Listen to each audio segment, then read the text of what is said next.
अस्सलाम वालेकुम नाजरीन, SS न्यूज़ अगर माहिया हिराबासी सबका पहिरियां हलंदासीं हेडलाइंस की तरफ़। सुप्रीम कोर्ट चूंडनि जी तारीख़ मुक़रर करण लाइ सियासी जमातुनि खे मुशावरत करण जो हुकुम ॾेई छॾियो। पंजाब ऐं KPK में चूंडनि बाबति पाण मुरादिल नोटिस जी ॿुधणी दौरान चीफ जस्टिस उमर अता बंदियाल चयो आहे त असां फ़ैसिलो करे बि छॾियूं त मुक़दमेबाज़ी जारी रहंदी। मुक़दमेबाज़ी अवाम ऐं सियासी जमातुनि लाइ महांगी साबित थींदी। इस्लामाबाद की अदालत तोशाखाना केस में PTI सरबराह इमरान खान जा गिरफ़्तारी वारंट जारी करे छॾिया।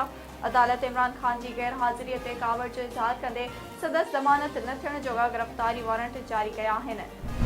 कंडियारो पुलिस बदअमनी ख़िलाफ़ एहतजाज कंदड़ यूथ एक्शन कमेटी जी अॻवान सिंधु नवाज़ समेत 3 ॼणनि खे गिरफ़्तार करे वरितो आहे। पुलिस जॾहिं त सिंधु नवाज़ घांगरो खे लेडी एहलकारनि हिरासत में वठी पंध थाणे ते मुंतक़िल कयो। सिंध तरक्की पसंद पार्टी के chairman doctor Qadir Magsi digital आदमशुमारी के सिंध खिलाफ साजिश करार ॾींदे रद्द करे छॾियो। हिन चयो त 4 मार्च खां 20 मार्च ताईं कराची प्रेस क्लब वारो एहतजाजी कैंप ऐं सॼी सिंध में एहतजाजी मुज़ाहिरनि जो ऐलान कयो। नाज़रीन, हिन वक़्त ताईं जूं हेडलाइंस। वधीक ख़बरुनि ऐं अपडेट्स जे लाइ ॾिसंदा रहो सिर्फ़ SS न्यूज़।